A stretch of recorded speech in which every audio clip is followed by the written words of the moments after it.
Today we hear two mountaintop stories, both of which contain the voice of God in a rather direct fashion.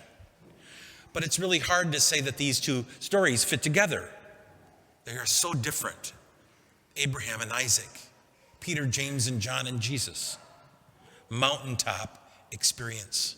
And yet they're sewn together here on the second Sunday of Lent every year so that we may farm them for our own spiritual awakening and our own spiritual nourishment.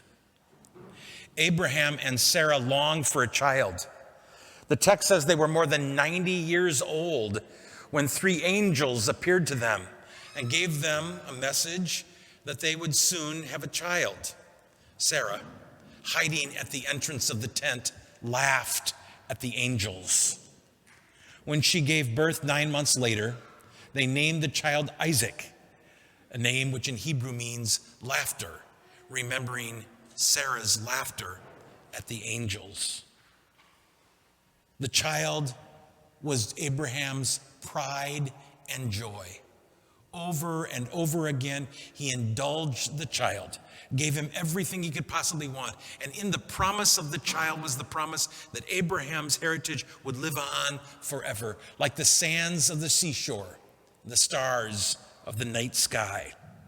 He loved the child more than he loved Sarah or himself.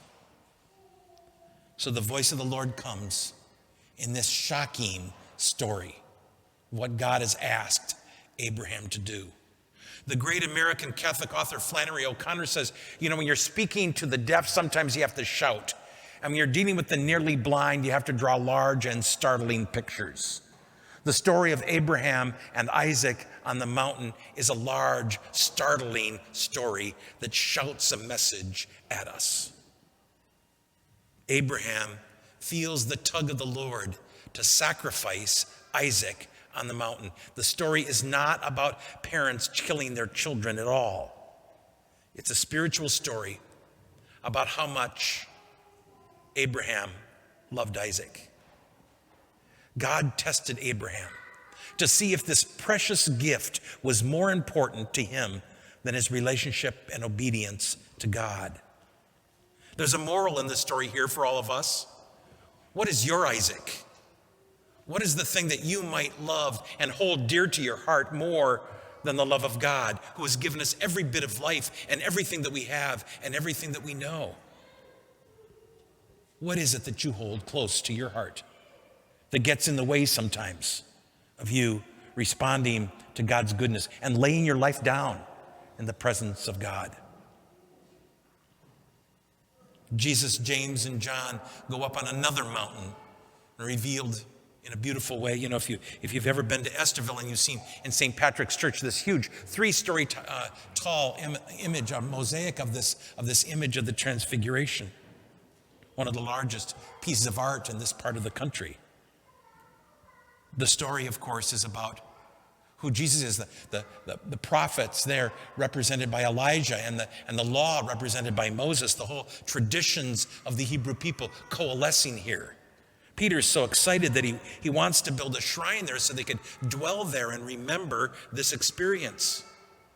Jesus refuses and takes them immediately down the mountain and back to the mission. The Lord calls us to be men and women of faith who lay down our lives for one another. The context of the story of the Transfiguration is vitally important.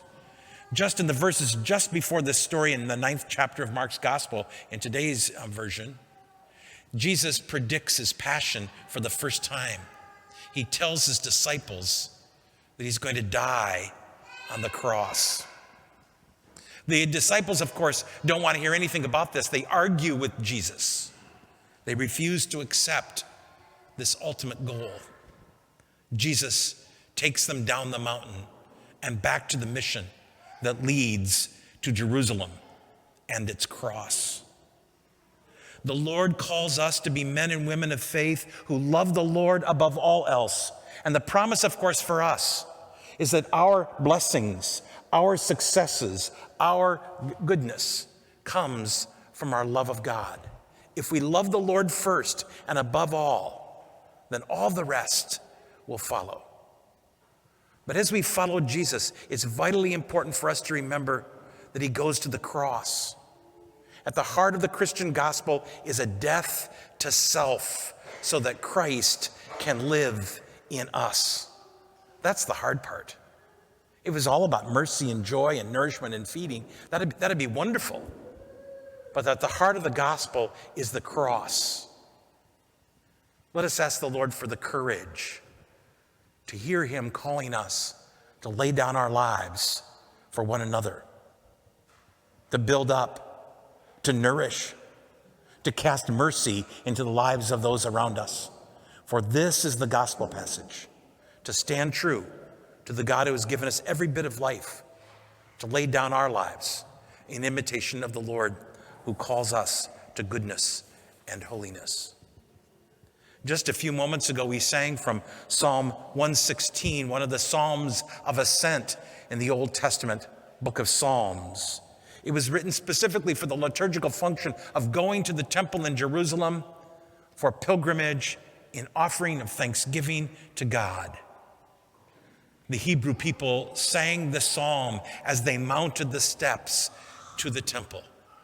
It is a liturgical psalm that sows goodness into their lives. By church law, near the altar of every church stands a crucifix to remind ourselves that the food of this table nourishes us to go to the cross. Bound to Christ Jesus in the waters of baptism, we are nourished for his mission, for his way, his truth, and his life.